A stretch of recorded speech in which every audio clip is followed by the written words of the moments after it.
Assalamualaikum warahmatullahi wabarakatuh. Bismillahirrahmanirrahim. Rabbi shrah li sadri wa yassir li amri wahlul 'uqdatam min lisani yafqahu qawli. Allahumma shalli wa sallim wa barik ala sayyidina Maulana Muhammadin wa ala alihi wa sahbihi ajmain amma ba'du. Alasannya masuk akal. Biar Allah menyaksikan saya kama usaddiquhu hayyan usaddiquhu maitan. Allah biar menyaksikan saya iman kepada Nabi ketika masih hidup, dan saya buktikan setelah mati pun, setelah meninggal pun, setelah wafat pun iman. Jadi ternyata baisnya itu supaya orang tahu bahwa iman kita kepada Nabi itu iman yang super. Jika ketika beliau sugeng ya kita iman, setelah wafat juga kita iman. Kai usaddiquhu maitan kama usaddiquhu hayyan. Supaya saya mentasdikkan beliau setelah meninggal sebagaimana kita mentasdikkan beliau saat masih hidup. Dan ternyata Allah ridho dengan perkataan sahabat itu. Kenapa Allah ridho? Karena menjadi pelajaran bagi orang-orang yang ditakdir gak menangi Rasulullah SAW. Tetap mereka ini. Jangan kayak setan itu kurang ajar betul oleh iblis. Masyhur itu, iblis itu nangis-nangis yang Nabi Musa. Iblis itu takutnya sama Allah itu luar biasa, sampean kalah. Iblis itu setiap ketemu malaikat karena dia ngerti alam gaib, mesti apa itu? Kamasali syaitani idz qala lil insani kfur falamma kafara qala inni bari'um minka inni akhafu wa rabbal alamin. Jadi setan iblis itu paling sering bilang inni akhafu wa rabbal alamin, karena iblis itu tahu surga, tahu neraka, tahu kekuasaannya Allah. Jadi takutnya sama Allah luar biasa. Makanya setiap dia mengajarkan kekafiran, setelah orang itu kafir gimana? Inni bari'um minka inni akhafu wa rabbal alamin. Saking takutnya sama Allah, suatu saat iblis ini datangi Nabi Musa. Karena tahu Nabi Musa itu kalimullah, orang yang bisa komunikasi langsung dengan Allah. Ya Musa ya kalim Allah, saya ini makhluk, saya takutnya sama Allah luar biasa. Tolong rayukan Allah supaya nerima tobat saya. Karena dirayu terus lama-lama Nabi Musa bilang, oke, tak rayukan Allah. Sama Allah, karena Musa kekasihnya, ya Allah, iblisnya ingin tobat, tolong dikasih hak tobat. Kata Allah, oke, dia bisa tobat asal mau sujud di makamnya Nabi Adam. Karena kesalahannya dia gak mau sujud sama Nabi. Semenang Nabi Musa karena ada cara untuk iblis menjadi tobat. Dikasih tahu sama Nabi Musa, alhamdulillah kamu diterima tobatnya.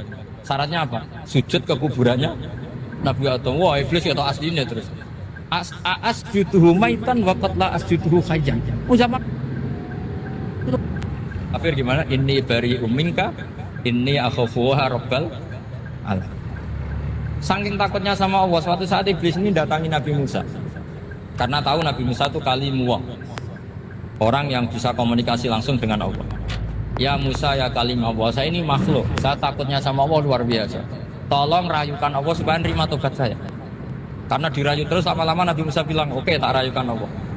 Sama Allah, karena Musa kekasihnya, ya Allah, iblisnya ingin tobat, tolong dikasih hak tobat.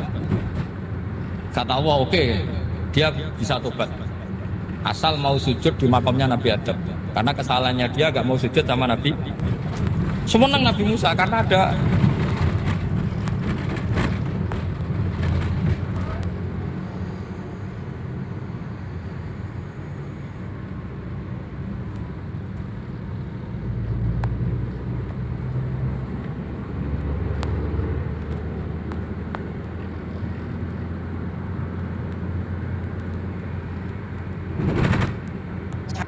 iblis itu paling sering bilang ini akhafu wa rabbal alamin, karena iblis itu tahu surga, tahu kekuasaannya Allah. Jadi takutnya sama Allah luar biasa.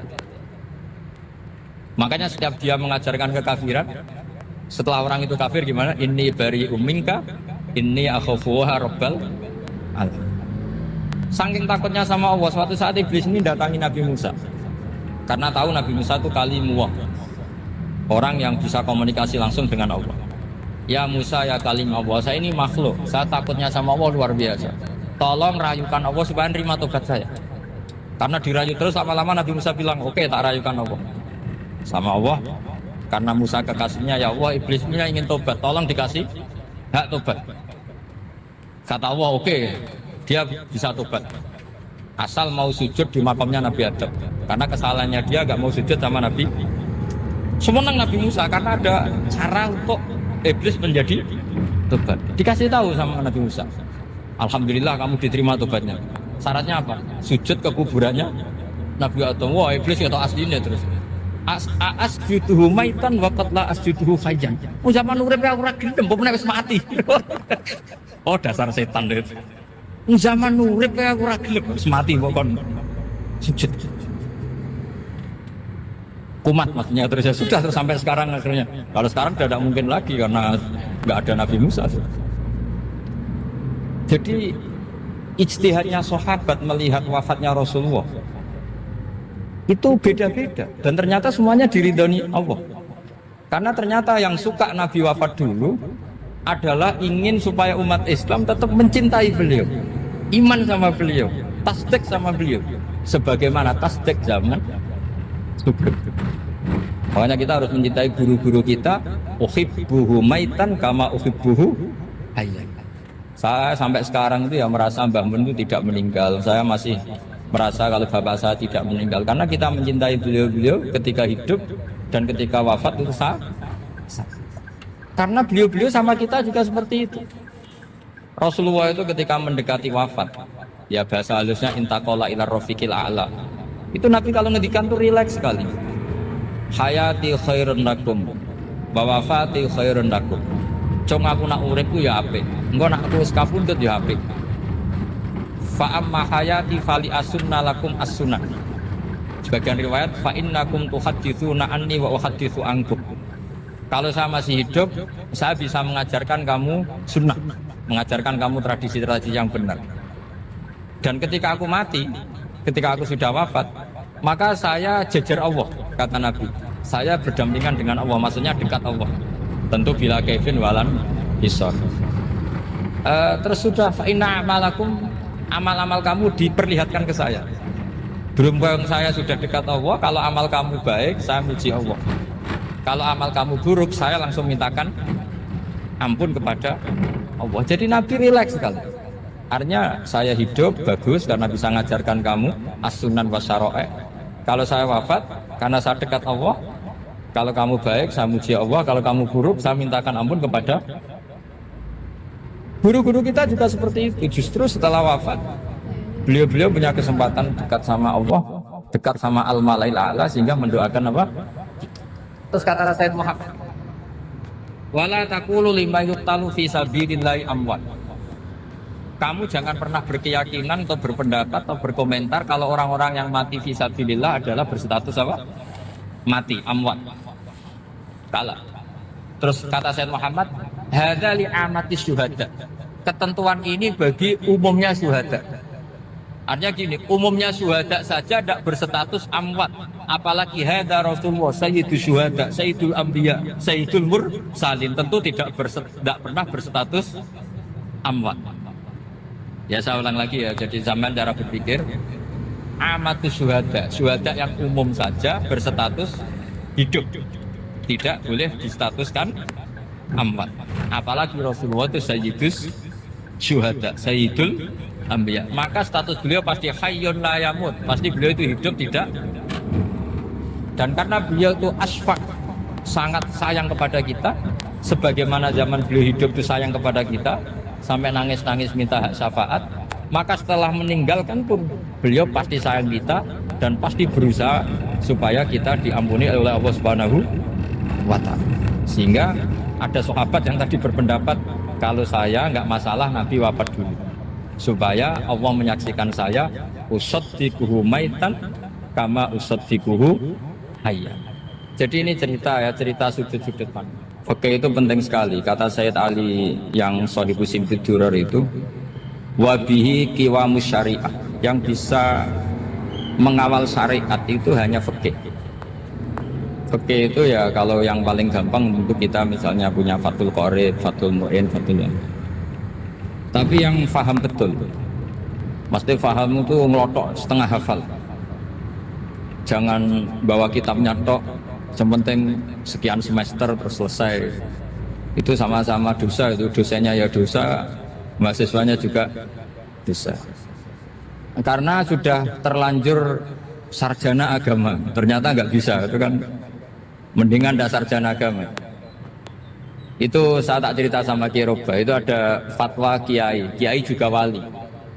Suatu saat ada penyanyi dangdut top terkenal di Indonesia itu nyanyi dangdut, ya penyanyi ya dai, entah itu hakikat entah majus tidak tahu.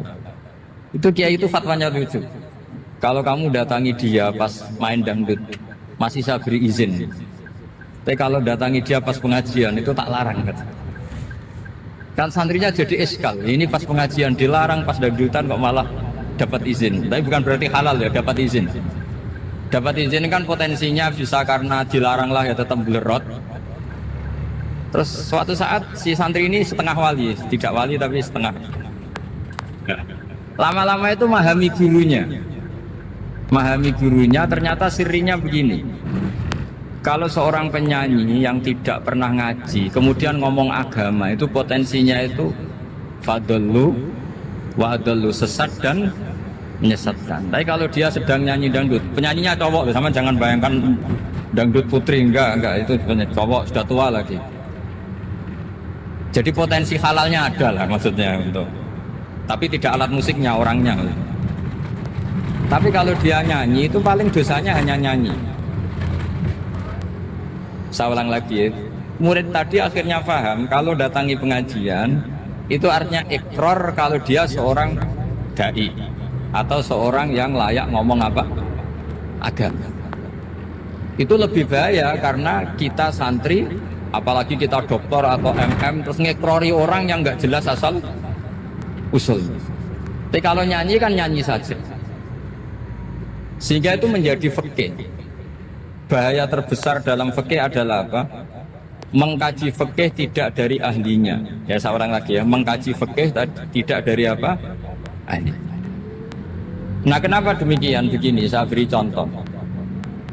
Ilmu fikih itu tentu pertama dari Rasulullah SAW. Kemudian bersanad sampai kita atau kita sampai Rasulullah. Itu mengalami sekian ijtihad yang tidak mudah. Saya beri sekian contoh. Dulu Imam Syafi'i itu sukanya sama guru yang miskin, ya karena rata-rata santri juga miskin. Jadi mesti ngidolakan guru yang miskin, karena sesama miskinnya harus berkoalisi. Tapi akhirnya gurunya Imam Syafi'i itu miskin sekali. Namanya Muslim bin Khalid Az-Zanji itu miskin, Sufyan As-Tsauri miskin, Sufyan bin Uyainah miskin. Setelah ngaji di Medina itu Imam Malik itu kaya. Pas itu Imam Malik sudah kaya. Setiap ketemu Imam Syafi'i dikasih uang. Sampai ketika Imam Malik itu bilang, kamu sudah alim, ilmu saya sudah habis, kamu ngaji sama yang lain. Sama siapa? Kata Imam Malik, orang yang sealim saya sudah meninggal, namanya Abu Hanifah. Tapi dia punya murid, namanya Muhammad bin Hasan Asy-Syaibani, kamu ke sana. Terus Imam Malik datang ke Baki. Dulu Baki itu pasar rental, ya Grab lah kira-kira sekarang. Mengumumkan, siapa kafilah yang mau ke Irak? Kita ya Imam Malik, dibayari sama Imam Malik, ini yang antar ke Irak, ke Muhammad bin Hasan Asy-Syaibani. Imam Malik mulai ngeper, guru saya yang miskin tidak pernah nyangoni, guru-guru saya yang kaya sering nyangoni. Mulai memasalahkan kiai miskin, kira-kira seperti itu, mulai masalah. Setelah datang ke Irak di Muhammad bin Hasan Asy-Syaibani itu si Muhammad bin Hasan Asy-Syaibani itu kalau ngitung uang itu di meja tamu. Jadi punya emas lantaan, punya uang. Kira-kira kalau Indonesia punya rupiah, punya dolar, dihitung itu di ruang tamu. Kata Imam Syafi'i, saya dengan Imam Malik saja enggak serak, ini lebih kedonyan lagi kiai. Ngitung uang itu di ruang tamu.